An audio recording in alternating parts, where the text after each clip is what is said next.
जनवरी से संगम तट पर शुरू होने जा रहे कुंभ मेले के लिए फायर सेफ्टी डिपार्टमेंट ने जीरो फायर कुंभ का नारा दिया है। महाकुंभ मेले में आग की घटना ना हो और अगर कोई घटना हो भी तो उस पर तुरंत काबू कैसे पाया जाए, इसके लिए व्यापक इंतजाम किए गए हैं। फायर सेफ्टी और आपदा प्रबंधन विभाग की तरफ से कुंभ मेला पुलिस लाइन में शुक्रवार को इसका व्यापक प्रदर्शन किया गया, जिसमें विभाग ने अपने आधुनिक संसाधनों का प्रदर्शन किया।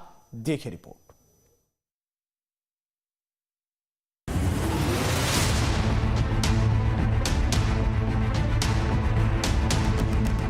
कुंभ मेले में करोड़ों लोगों की मौजूदगी और कल्पवासियों का सैलाब मेला प्रशासन के लिए चुनौती से कम नहीं है, क्योंकि यहाँ इतनी बड़ी संख्या में हादसे की संभावना भी कम नहीं होगी।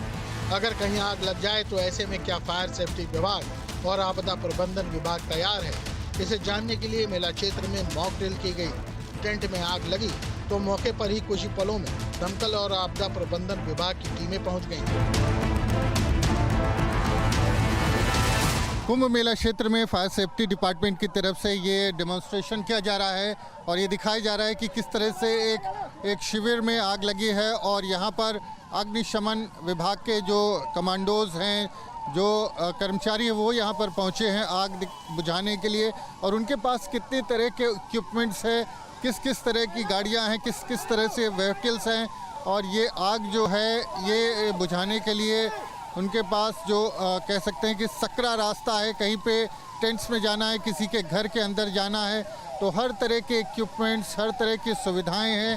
ये किसी भी ऐसे स्थान पर जहां पर पहुंचने के लिए बड़ी गाड़ियां नहीं जा सकती, उसके लिए इनके पास न सिर्फ रोबोट है जो फायर सेफ्टी रोबोट है, बल्कि बाइक्स है, ऑल टेरेन व्हीकल है, छोटी गाड़ियाँ हैं जो फायर सेफ्टी डिपार्टमेंट की होती है, बड़ी गाड़ियां हैं। तो ये एक तरह से यहाँ पर ये दिखाने का प्रयास किया जा रहा है कि कितनी तैयारी है कुंभ मेला क्षेत्र में और कितने तरह के इक्विपमेंट्स हैं। देखिए, इसमें दिखाया जा रहा है कि किस तरह से लोगों को बचा करके बाहर निकाला जा रहा है। तो अपनी तैयारियों को यहाँ पर फायर सेफ्टी डिपार्टमेंट की तरफ से, उत्तर प्रदेश आपदा प्रबंधन की तरफ से जो विभाग है उसकी तरफ से यहाँ पर ये तमाम जो डेमोज हैं वो किए जा रहे हैं।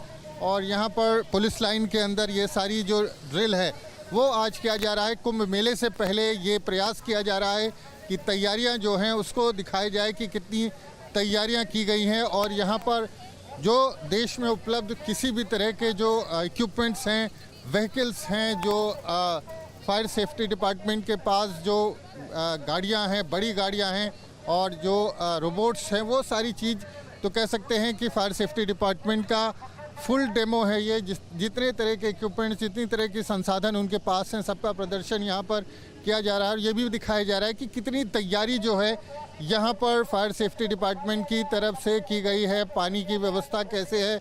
और सबसे अहम जो होता है, कहीं पर भी आग लगती है तो टाइमिंग सबसे अहम होती है, क्योंकि अगर कोई छोटी आग है उसको बुझाने के लिए, अगर किसी शिविर में आग लगी है तो एक बाल्टी पानी काफ़ी होता है, लेकिन 5 मिनट बीतने के बाद उसके लिए बड़े जो व्हीकल्स हैं, जो गाड़ियां होती है आग बुझाने के लिए पहुंचती है, उस तरह की तमाम गाड़ियां मिल करके जो आग है, जो दमकल की गाड़ियाँ जिनको कहते हैं, वो पहुँच करके आग पर काबू पाती हैं। और यहाँ पर अगर आप देखें तो यहाँ पर आग बुझाने का प्रयास जो है वो किया जा रहा है। और आग यहाँ पर जो लगी है उसको बुझाने के लिए फायर सेफ्टी डिपार्टमेंट के जो फायर फाइटर्स हैं वो यहाँ पर पहुँचे हैं और उनके पास जो भी संसाधन है उनका यहाँ पर एक तरह से डेमो किया जा रहा है। तो किस तरह से देखिए, ये जो इक्विपमेंट है इसके ज़रिए पानी डाल करके आग बुझाई जा रही है। तमाम तरह की आग जो होती हैं, कुछ पानी से बुझती हैं, कुछ दूसरे केमिकल्स और फोम का भी इस्तेमाल किया जाता है।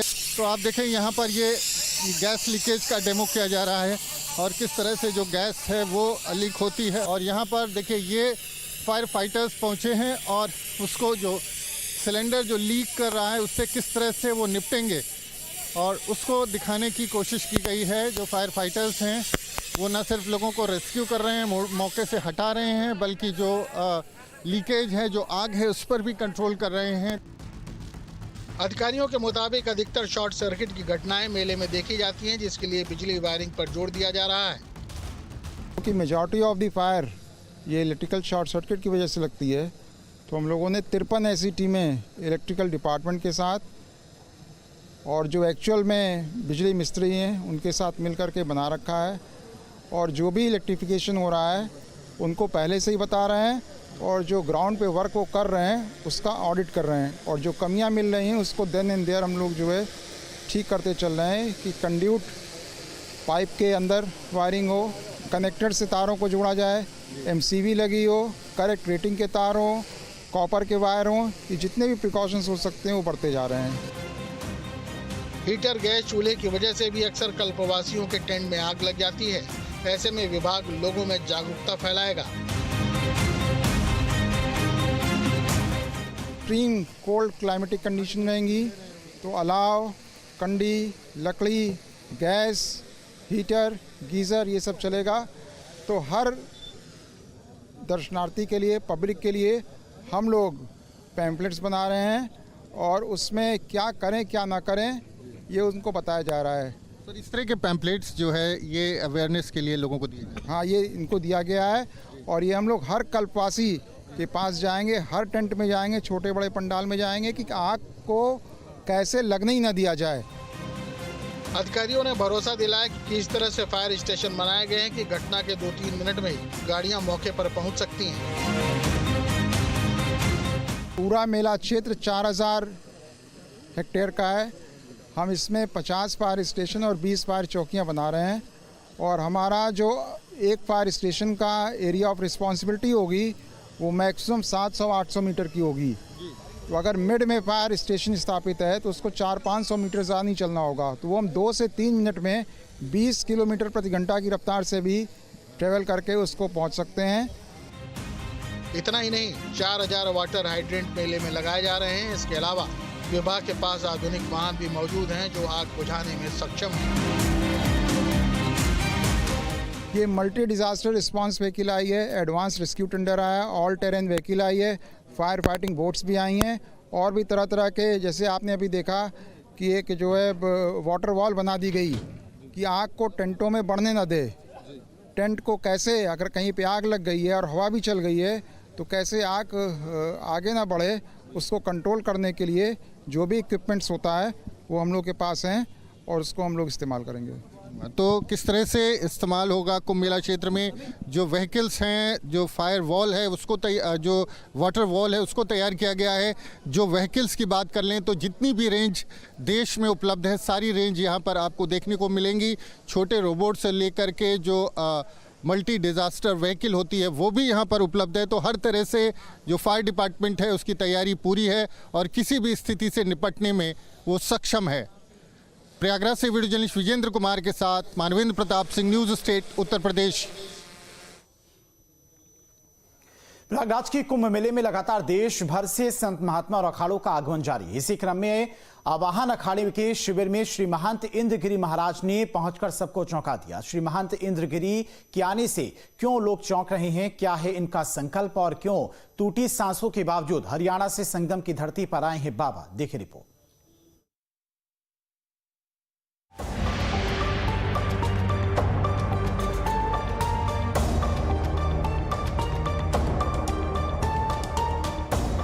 जब भी कुंभ में साधु सन्यासियों का जमावड़ा शुरू होता है तो तरह तरह के साधु संतों को देखने का मौका मिलता है। कोई हठयोगी होता है तो कोई अपनी साधना के कारण जाना जाता है।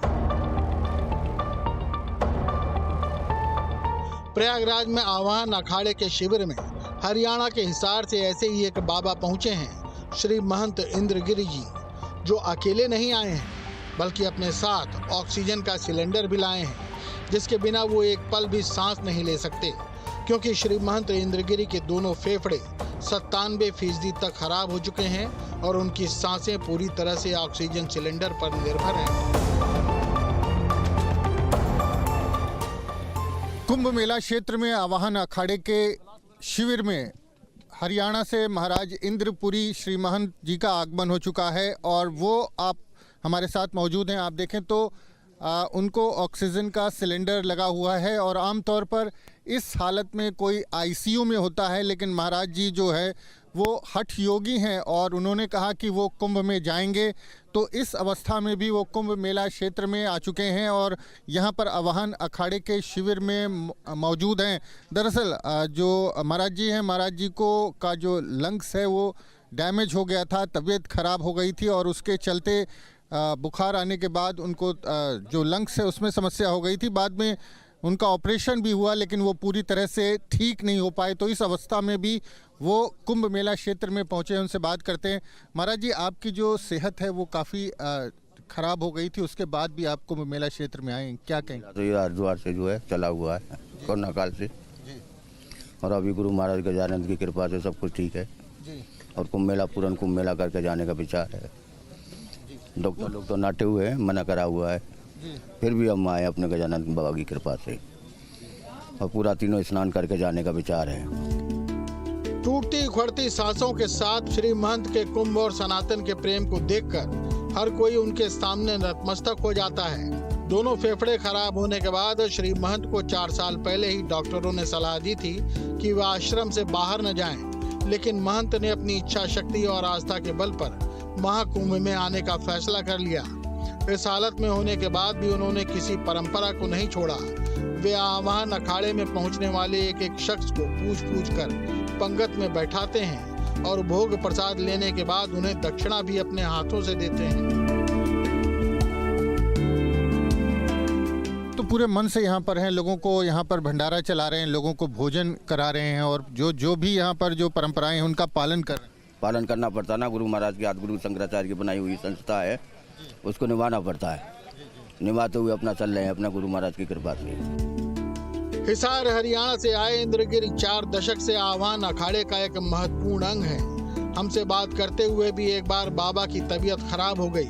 उन्हें उनके शिष्य लेटाते हैं, उठाते हैं, दवाएं खिलाते हैं।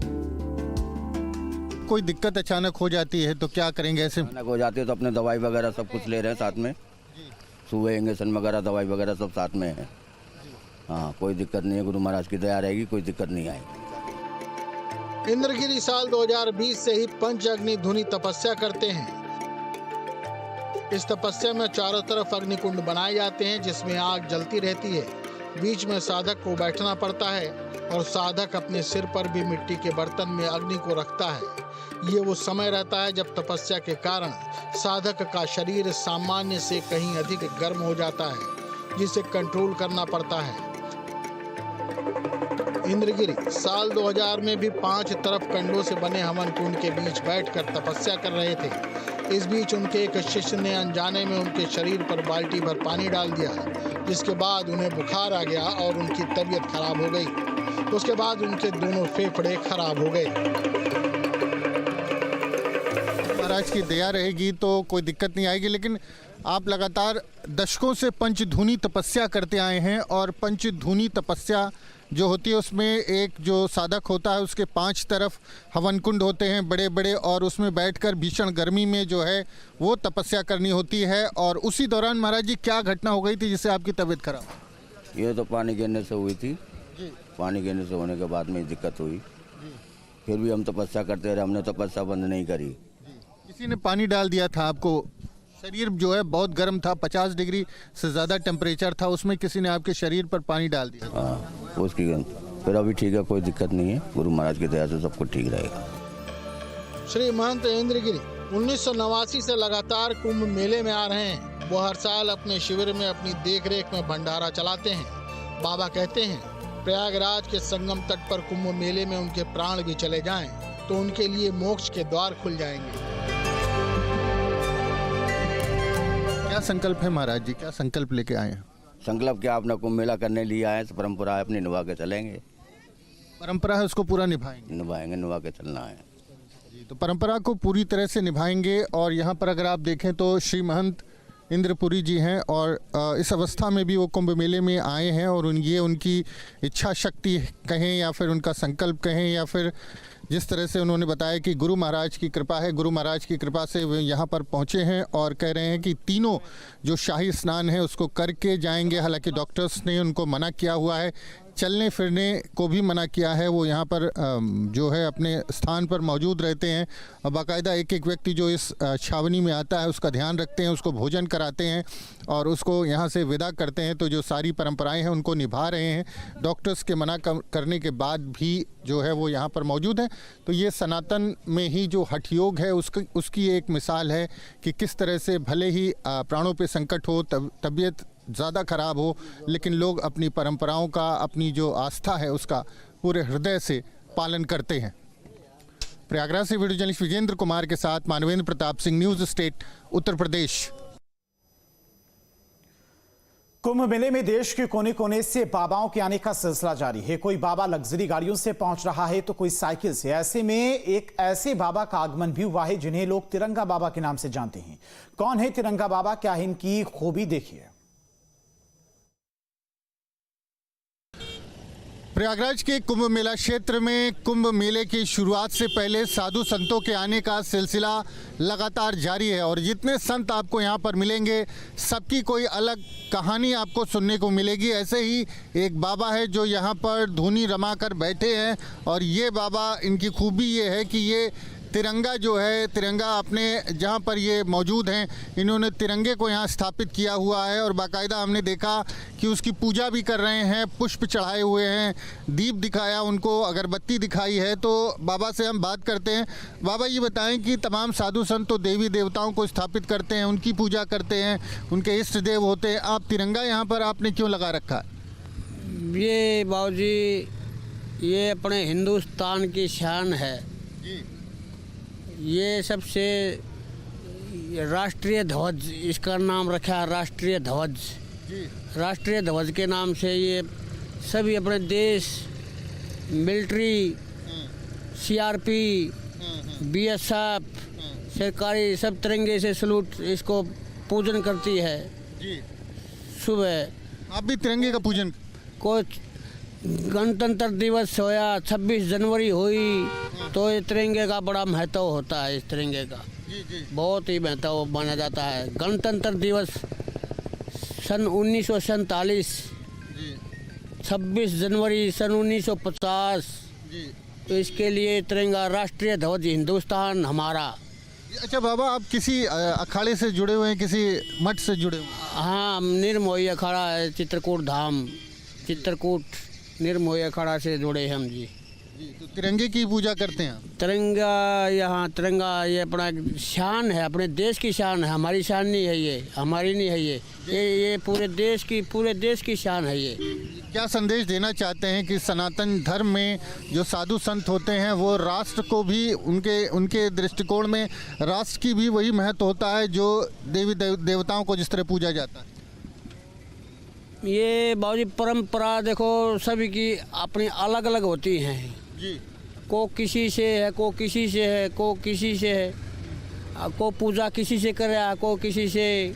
सभी साधु संतों के पास तलवार, भाले, त्रिशूल, डमरू, भोलेनाथ के डमरू ये भी होते हैं, करमंडल होते हैं ये। लेकिन ये राष्ट्रीय ध्वज ये कहीं कहीं मिलेगा, किसी किसी के पास मिलेगा जो इसके लिए जानता है, समझता है, इसके शान को जानता है क्या चीज़ है ये। आप निर्मोही अखाड़े से हैं और चित्रकूट में आपका आश्रम है। आप जब जो आपने संन्यास लिया तो आखिर संन्यास क्यों लिया आपने? कैसे आप साधु हो गए? आप देश प्रेमी हैं, राष्ट्र प्रेमी हैं? ये बाबूजी देवी देवता से एक भ्रमण करने के लिए, भ्रमण, 4 धाम का भ्रमण, देवी देवता से मिलना जी। एक खाली भटकने से कुछ इनके भजन, इनका नाम प्रतिदिन सुबह शाम लिया जाए तो अच्छा है जी। भ्रमण करना भी अच्छा है। कभी अयोध्या जाना है, कभी उज्जैन जाना, कभी नासिक जाना है, कभी ऋषिकेश जाना है, ये इनके धामों पर जाने के। क्या नाम है महाराज जी आपका? हमारा नरेश गिरी है जी। तो नरेश गिरी यहाँ पर महाराज जी हैं और निर्मोही अखाड़े से उनका संबंध है, लेकिन इन्होंने जो है अपने दिल में राष्ट्र प्रेम की अलग जगह रखी है और तिरंगे को अपने साथ लेकर के चलते हैं। इसी के चलते लोग इनको यहाँ पर तिरंगे वाले बाबा के नाम से जानते हैं। और जहाँ पर ये आसन अपना जमाते हैं, देखिए ये संगम की रेत है जहाँ पर ये बैठे हुए हैं और यहाँ पर तिरंगे को भी इन्होंने स्थापित किया है। तिरंगे की पूजा भी करते हैं। तो अपनी अपनी आस्था है, अपनी अपनी सोच है और इन्होंने जो है तिरंगे को ही एक तरह से जो राष्ट्र का राष्ट्रीय ध्वज है उसको ही अपना आराध्य बना रखा है और उसकी पूजा करते यहाँ पर ये आपको मिल जाएंगे। और लगातार जब से यहाँ पर पहुँचे हैं इसी तरह से तिरंगे को स्थापित करके उसको धूप दीप दिखाते हैं और उसकी पूजा कर रहे हैं। प्रयागराज से वीडियो जर्नलिस्ट विजेंद्र कुमार के साथ मानवेंद्र प्रताप सिंह, न्यूज़ स्टेट, उत्तर प्रदेश।